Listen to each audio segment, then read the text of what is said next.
ప్రేమ కలిగి సత్యము చెప్పుచు క్రీస్తు వలె ఉండుటకు మనం అన్ని విషయములలో ఎదుగుదము అన్నాడు. అన్ని విషయాలలో మనం ఎదగాలి, ఎదగాలి, ఎదగాలి. పుట్టగానే పుట్టిన బిడ్డ ఎదగాలి అని కన్న తల్లి తండ్రి ఎదురు చూస్తుంటారు బిడ్డ కోసం. నువ్వు కూడా బాప్తిస్మం తీసుకొని క్రొత్త జన్మ. బాప్తిస్మం అంటే క్రొత్త జన్మ. క్రీస్తులో క్రొత్తగా జన్మించి సంఘంలో అడుగుపెట్టావే. సంఘంలో అడుగుపెట్టిన కాలం ఎంత?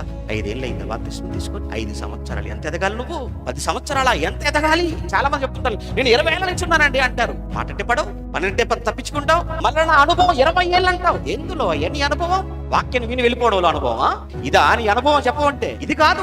ఏమండి, నేను క్రీస్తులా మారుతున్నానండి. క్రీస్తులోని ప్రేమ, క్రీస్తులోని క్షమ, క్రీస్తులోని దయ, క్రీస్తులో ఉన్న సాత్వికం, క్రీస్తులో ఉన్న తగ్గింపు.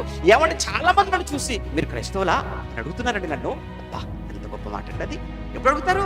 కోప్పడినప్పుడు కాదు, ఆవించబడినప్పుడు కాదు, బూతులాడినప్పుడు కాదు, లంచాలు తీసుకున్నప్పుడు కాదు, ప్రేమ కలిగి ఉన్నప్పుడు, పొరుగు వారి కోసం ఆలోచిస్తున్నప్పుడు, మాట అన్నా కానీ పడినప్పుడు, ఎవరు ఏమన్నా కానీ దేవుడు చూసుకుంటానులే అని ప్రేమతో వెళ్ళిపోతున్నప్పుడు, అప్పుడే అంటారండి వాళ్ళు, బ్రదర్ మీరు క్రైస్తవులా అనుకున్నానండి, మిమ్మల్ని చూడగానే తెలిసిపోయింది.